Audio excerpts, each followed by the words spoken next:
Hi, and welcome back to Mainly Hybrid Homesteading. Well, if you've been following along in the last few videos, I'll place a link to that playlist below. You'll see that we've been clearing an area which involved cutting down trees, stumping, and leveling the area so that we can place our new Norwood LM30 sawmill out there, build a shed, and the accessories we need, like the log yard, to be able to operate the sawmill. In this video, I'll be pulling the final stumps and leveling and clearing the final area where the log bunk and the sawmill will be placed. I'm using our Mahindra 2638 with the backhoe, the bucket, and the grapple to do the job today. Despite the ground having a couple inches of frost on the top, I was able to get the stumps out, clear the area, level it, and get it ready so that I could move the sawmill in the following day or so. The weather conditions were favorable, and I was pretty excited to finally be at the final phases of finishing the area where we would finally move the sawmill. Finishing this phase meant I had to start really thinking about how I was going to move the sawmill, the platform, and really begin thinking about the next step, building a roof over the sawmill. I hope you like this video, and if you do, please subscribe, like, and leave a comment below. And you'll want to join me for the next video where I actually move the sawmill. It gets real interesting. Thanks again.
That went pretty well.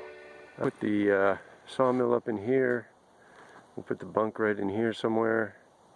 Goes downhill quite a bit here, which could work out well considering the amount of rain and water that comes down the hill this way and this way here. It'll kind of drain off in this direction, but we'll find that out as we go along. For now, we are good to go tomorrow. I'll start moving the saw over here, and we'll see how far we can get with that. It's supposed to be in the 40s, so yeah, it should be a good day for working outside. And today was pretty nice, so it's looking pretty good. Nice big clear area. This is ultimately what I was looking to get. This is going to work out real well. Pretty happy. Getting dark, so we're going to head in, and I want to say thanks all for watching. And if you like, we'd appreciate if you would subscribe and watch and comment, all that good stuff. If you have any questions, don't hesitate to leave them in the comment section. Do my best to get back to anybody that has any questions.